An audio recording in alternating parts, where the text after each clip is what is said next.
everybody, this is Rob from Swift Guitar Lessons, and today I'm going to be showing you how to play over a jazz 2-5-1 progression, but from the perspective of a rock and roll player. Alright, let's begin by checking out the 2-5-1 progression in the key of C. It'll be a D minor 7, G dominant 7, and C major 7th. Okay, and you can easily transpose this to any key by simply shifting up or down.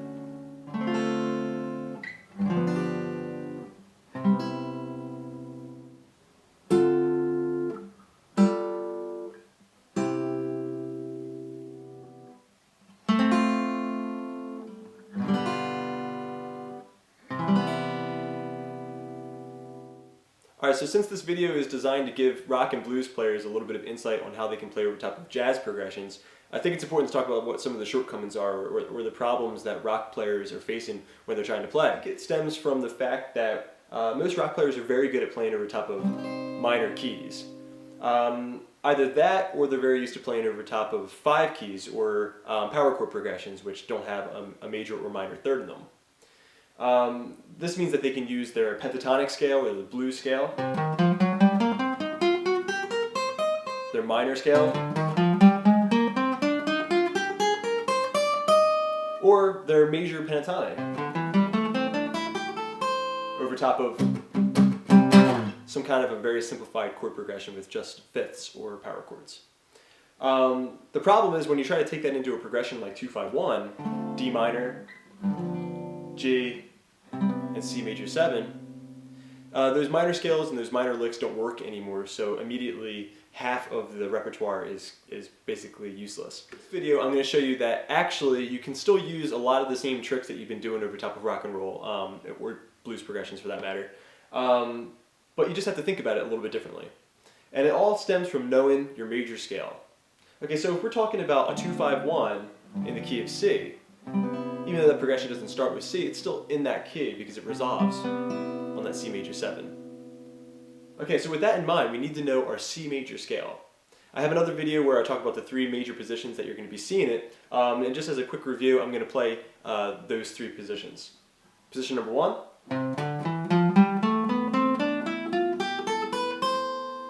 Position number 2.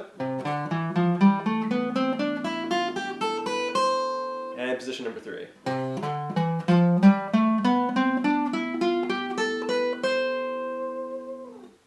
If you know those positions of the major scale, you can get away with a lot. It's enough to be able to hang a little bit and make some pretty good sounds. Alright, so I want this lesson to focus mainly on the second position that I showed for that major scale.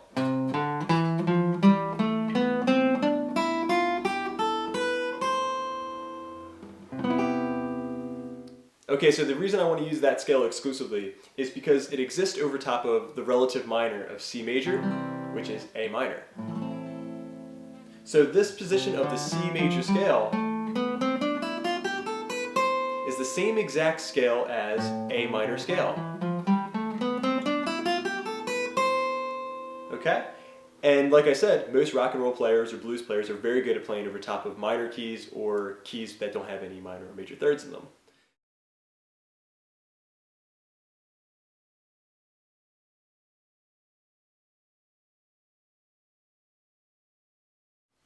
So this position of the major scale allows a rock or blues player to use some of their usual repertoire and muscle memory over a progression that may be foreign to them. Alright, so you have your chord progression, D minor 7, G dominant 7, C major 7. So real quick, I'm going to give you some ideas that you can use over top of a 2-5-1 progression using the position that is A minor scale. So a position that we're all a little bit more familiar with and a little bit more similar to what you see in rock guitar playing.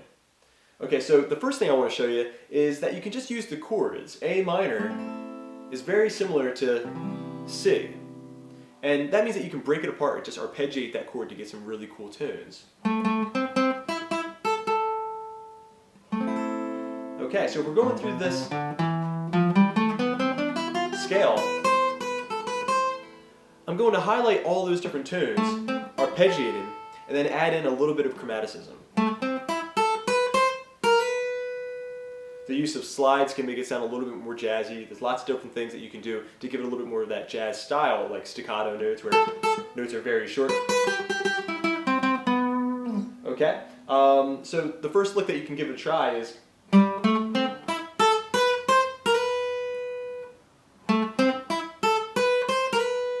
so you're just arpeggiating that minor chord.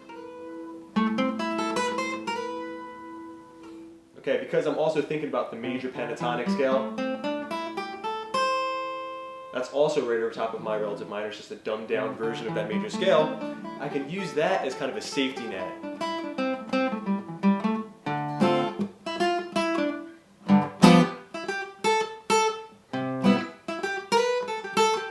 Okay, so everything I can play within this friendly little box here is going to sound just fine. Again, it may not have the same kind of styling and interest that a very good jazz player is going to have, but it can at least get you part of the way there. Alright, so master the major scale in the second position here.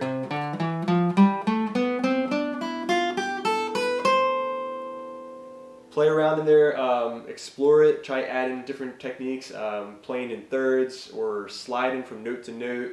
There's very little bending that you're going to see, so really rely on melodic ideas rather than just kind of the usual rock sounds where you can get by with just bending the hell out of a string and just kind of going berserk on it. So let's play that scale one more time.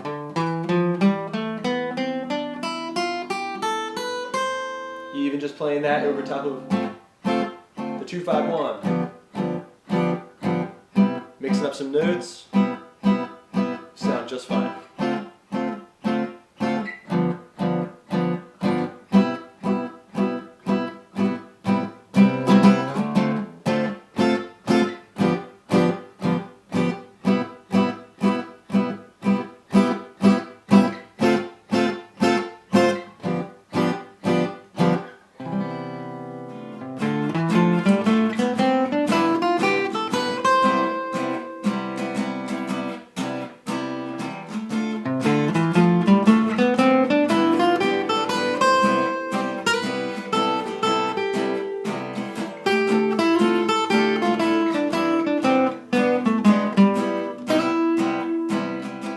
Okay, so the next tool that I want to show you is called the staircase lick. It's one of my favorite techniques, and you can see me doing it on a lot of different tracks. And it happens here on the 7th fret of the high E string.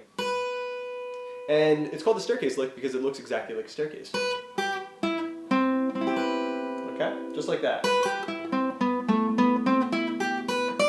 And basically all it is just different parts the major scale kind of broken up and arpeggiated. Okay, it's also very similar to a E minor shape. It hangs just underneath of the C major 7 chord, which can be played here root off of the E string. Okay, so if I'm playing over top of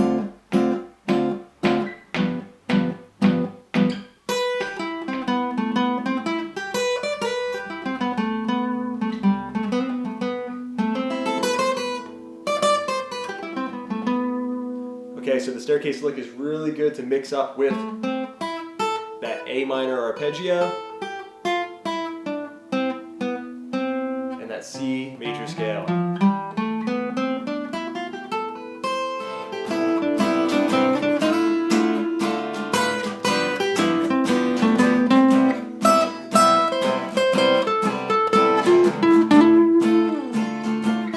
Okay, also we can move that staircase lick over top of the A minor that exists up here on the 12th fret. So here I am arpeggiating that A minor chord all the way up here at the high end of the guitar. Alright, so a typical lick that I might play something over here would sound like this.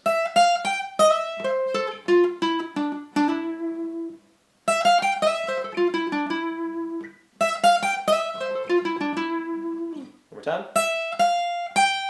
Alright, that was 12, 13, 15. A slide up to the 12th because that's a very jazzy kind of style move. And then staircase, descend. One more time.